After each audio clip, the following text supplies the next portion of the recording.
just don't use them. Thanks for checking out today's video, guys. If you liked the video, go ahead and leave a like. Go ahead and get subscribed if you... oh, what's that? You wanted more? Okay, fine. We'll have a serious discussion about UV filters in photography.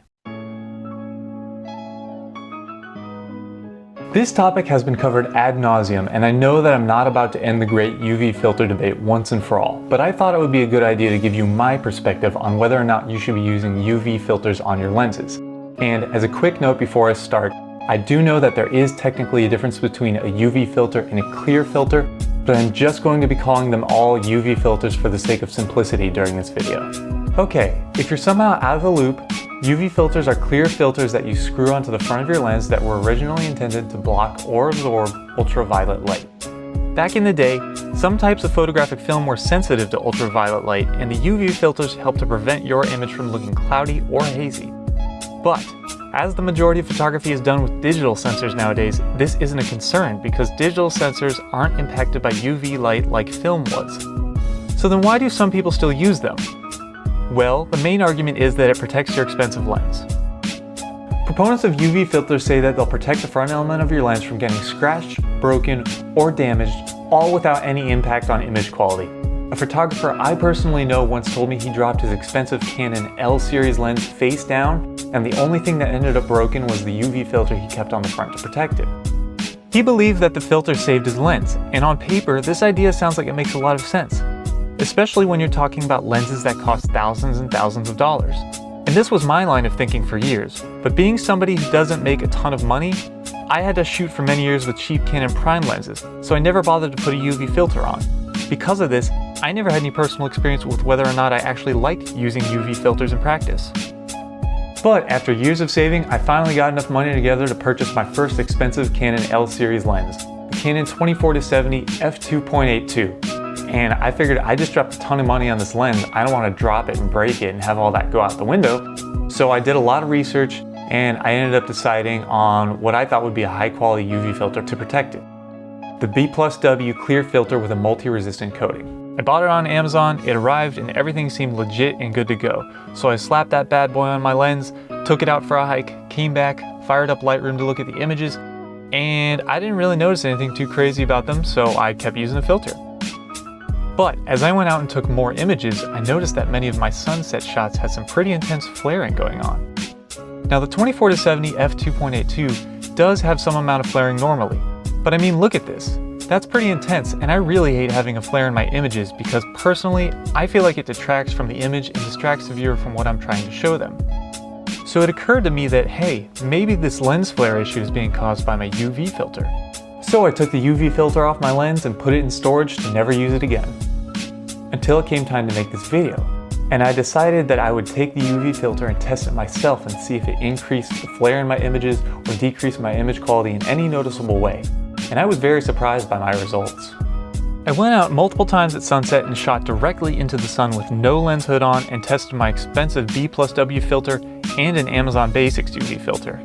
I shot with my trusty Canon R6 and the 24-70 f2.82 in manual mode with identical settings between all shots, and I got each filter on and off as quickly as possible so each photo would be as similar as possible. I then took some video footage using the same method and the results were that I couldn't see any real difference between any of the images.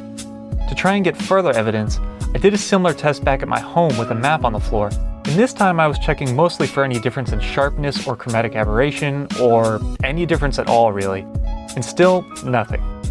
These shots all still look pretty much the same to me.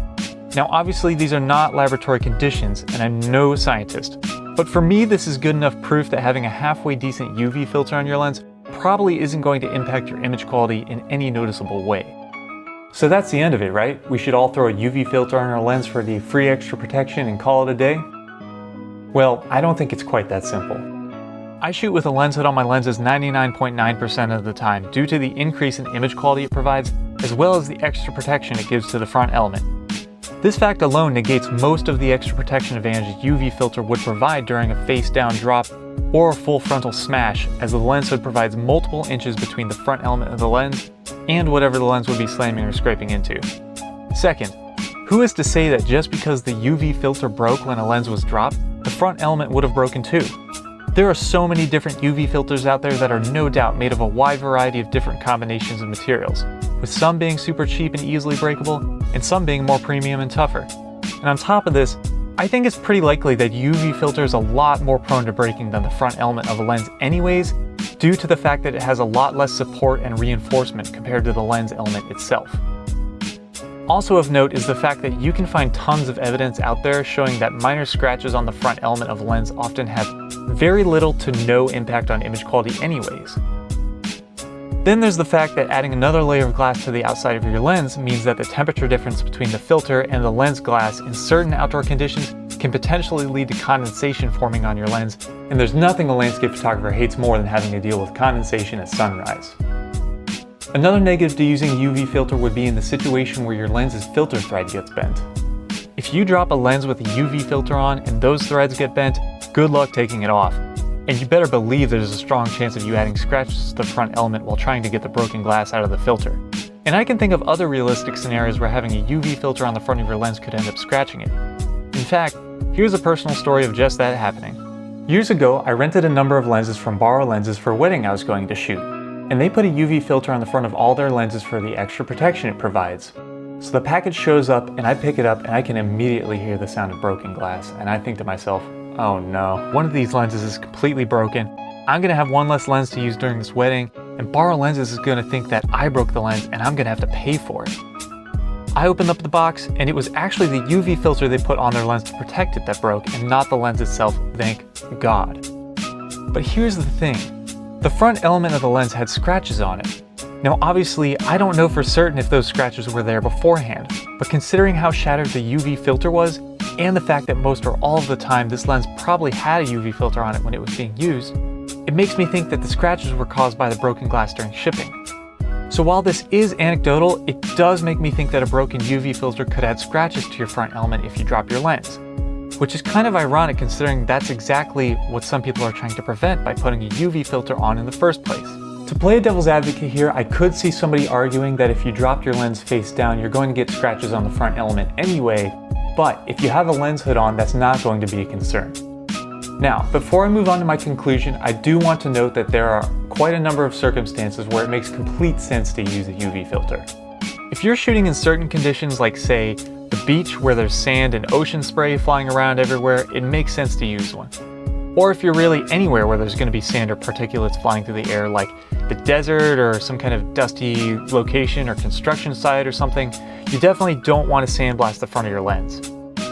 And there are some lenses out there that are only water resistant if a filter is placed on them, so you would definitely want to add one there if you need the waterproofing. And to help prove that UV filters aren't completely useless and to show that I'm not 100% anti-UV filter, I filmed this entire video with a UV filter on. B-roll shots of the UV filters themselves being excluded, of course. So, that being said, there are definitely situations where UV filter makes good sense to use. In conclusion, do I think that you should shoot with a UV filter on your lens? Well, for me, the answer is no. I feel that the lens hood provides more than enough protection when I'm out and about shooting, and besides, I shoot on a tripod about 90% of the time anyways. On top of this, I'm a pretty careful person when it comes to how I treat my personal belongings, but I can think of lots of people where it would make sense for them to use a UV filter. For example, if you do a lot of work where you don't have your lens hood on for some reason, or maybe you're forgetful and never remember to put it on, or maybe you're just generally accident prone.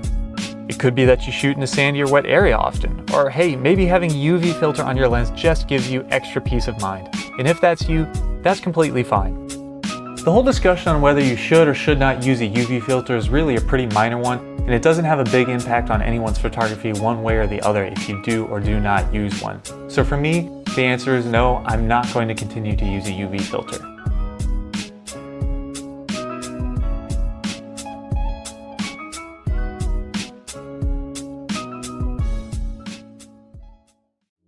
Thanks for watching through the end of this video, guys. As an up-and-coming YouTuber, that does help me out a lot, and it would help me out even more if you liked the video if you liked it. Don't forget to leave a comment in the comment section below with your thoughts on the great UV filter debate. Get subscribed to my channel and hit the notification icon if you want to stay up to date with all my future uploads. Lastly, don't forget to check me out on Instagram. My username is @BeFunPhoto. Thanks again, and I will catch you in the next one.